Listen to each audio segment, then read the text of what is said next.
Olá pessoal, nessa aula a gente vai tentar finalizar o conceito sobre luzes. A gente vai ver um pouquinho mais sobre como a gente pode melhorar as nossas luzes na nossa cena, principalmente a análise de questões de fotografia, questões de viewport também. Eu acho que é super importante para a gente terminar essa parte de luzes e passar mais para a parte técnica de render das nossas imagens, ok? Então, inicialmente aqui a gente viu que a gente pode gerar essas imagens e a nossa, falando em fotografia, por exemplo, quem conhece um pouco mais de fotografia sabe que a abertura da lente da câmera quando você faz uma fotografia ou faz uma filmagem, ela tem muito a ver com a exposição do nosso filme em relação à luminosidade ambiente. Então, se você deixar a sua exposição aberta, a sua lente muito tempo, vai entrar mais luz. Aqui o Maya ele tem uma simulaçãozinha a respeito disso, por exemplo, aqui ó, onde você pode aumentar a exposição ou diminuir a exposição, onde ele vai pegar mais luz ou menos luz do ambiente, tá? Isso daqui é só um preview, se vocês quiserem ver, ok? Aqui eu vou deixar um mesmo ou zero, dependendo de como. Zero era o que a gente estava de default, tá? Isso daqui, só para quem não sabe, também é relacionado a isso, é como se fosse a claridade, tá bom? Vou deixar aqui comum, que é o default, só para vocês mexerem e depois brincarem com isso tudo a respeito. Eu não falei ainda, mas eu vou falar que eu acho que é super importante e condiz agora, é como vocês podem salvar essas imagens para vocês nos seus HDs. Aqui a gente está salvando elas, ó, mas elas estão na memória do computador, tá? Então todas as alterações que a gente foi fazendo, elas estão na memória. Se eu quiser salvar essa imagem em algum lugar, eu teria que vir aqui em File, Save Image. É muito fácil. Você vem aqui, pede o tipo de imagem. No caso, deixa default mesmo, nunca mudei, tá? Aplica esse Save Image, que ele vai falar com você onde que ele quer. Eu imagino, né? Aqui, ó. Ele vai salvar, vai falar para você onde você quer salvar essa imagem sua. No caso, ele vai identificar direto já a pasta Images do nosso projeto e você põe um nome nela e escolhe a extensão aqui. No caso, eu sempre escolho PNG, que é uma boa extensão. E no caso, a gente pode fazer assim: teste luzes, ok? Aí, se a gente salva, a gente vai ver que está lá no nosso HD. Vamos lá ver, né? Eu acho que é bom. Vamos lá no nosso HD, ver o nosso Maya, aqui o nosso projeto, e no Images, no caso, ele gerou para a gente essa imagem. Se a gente for em Preview, ele vai mostrar para a gente essa imagem como ela foi salva no nosso HD. Lembrando que, olha, esse Preview ele não está pretinho aqui atrás, justamente porque ele tem o canal de alfa. O alfa, como eu falei para vocês, é um background de transparência, tá? Então, se caso vocês não quiserem esse background de transparência, pode salvar como JPG, alguma outra extensão que não receba o alfa como instrução, tá? O JPG, por exemplo, salvaria preto aqui atrás, porque é a luz da câmera. Falando em câmera, então, a gente pode já aprender um pouquinho sobre isso também. Aqui a câmera que a gente está renderizando é a perspectiva. Se a gente vier aqui selecionar a perspectiva e for nos atributos da perspectiva, vou dar um minimizar isso aqui. Aí vocês vão ver que alguns atributos aqui embaixo dele tem uma opção que se chama Environment, ok? Aqui ó, Environment da câmera. No Environment da câmera você tem aqui o Background Color. Aqui você poderia mudar a cor, por exemplo. Olha, eu gosto muito da câmera como se fosse o céu azul. Aí você muda aqui o azul para a câmera. E quando você for fazer o seu render novamente, olha lá o que acontece. A sua câmera ela cria um background da cor que está na sua opção aqui, tá? Isso daqui é muito relativo, porque normalmente na hora de fazer a composição das imagens no final, a gente não usa essa cor da câmera aqui, a gente vai escolher um background no próprio software de composição, mas só para vocês terem essa ideia que dá para vocês visualizarem melhor não a animação, mas o render da sua imagem em comparação com ele preto ou ele com cor, ok? Isso daí depende muito de como vocês vão vão ver artisticamente a cena de vocês. Desse painel aqui eu acho que a gente já viu grande coisa. A gente vai ver no próximo vídeo o que seria esse daqui, esses tipos de renders. Aí vocês vão ver que vai dar para a gente melhorar bastante a qualidade do nosso render, tá? E o que eu quero mostrar agora para vocês é alguma interação com a interface, que eu acho que é super interessante a gente ver a interface. Eu vou fechar isso aqui também, que não precisa. A interface em si, vendo com as luzes, tá? Porque aqui no caso, nossa viewport, ela está sem nenhuma interação de luzes. A gente poderia vir aqui, temos opções aqui de luzes, olha, tá? E tem aqui também no lighting, por exemplo. Aqui no lighting ele está use the full lighting. Se a gente pedir use all lights, olha lá o que acontece. O Maya vai calcular para a gente. Ele vai demorar um pouquinho a abrir, mas olha lá, ele já calcula para a gente na viewport um preview das nossas luzes.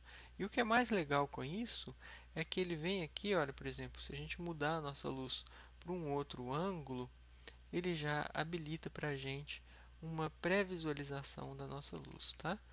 É muito legal isso, e ele também tem uma pré-visualização.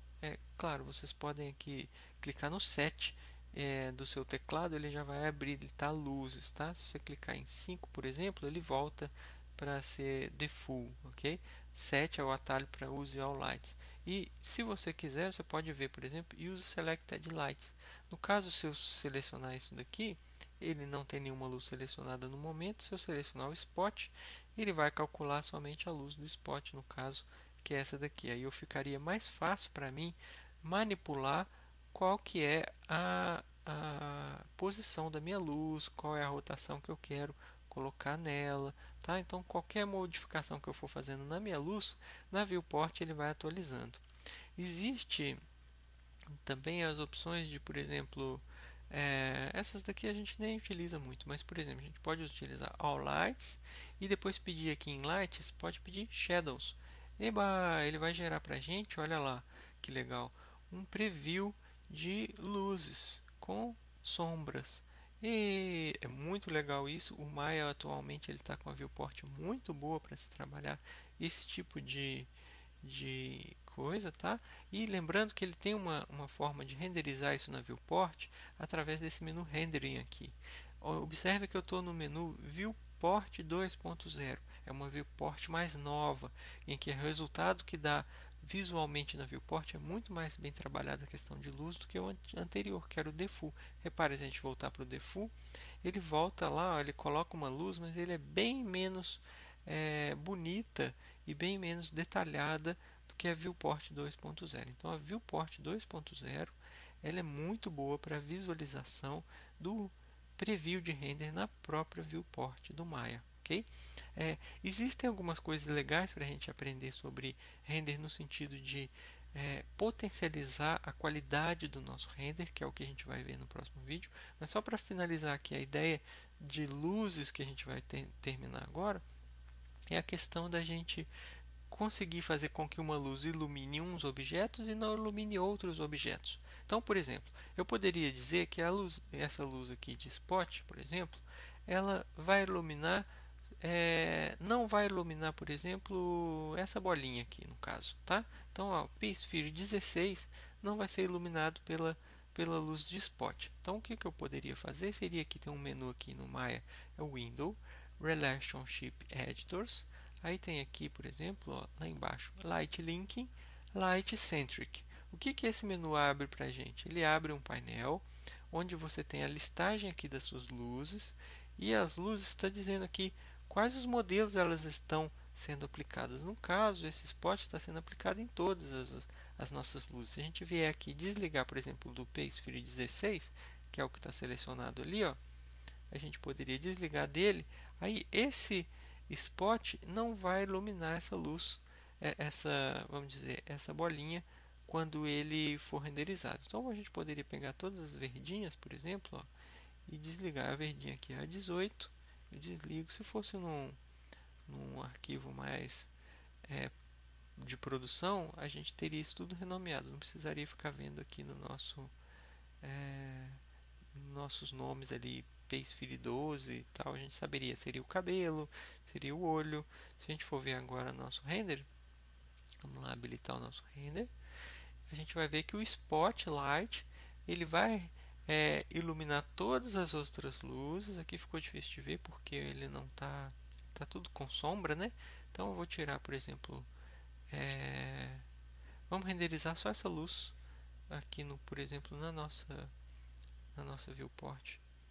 Dá pra gente ver melhor, tá? Então aqui Use Selected Lights, ele vai recalcular.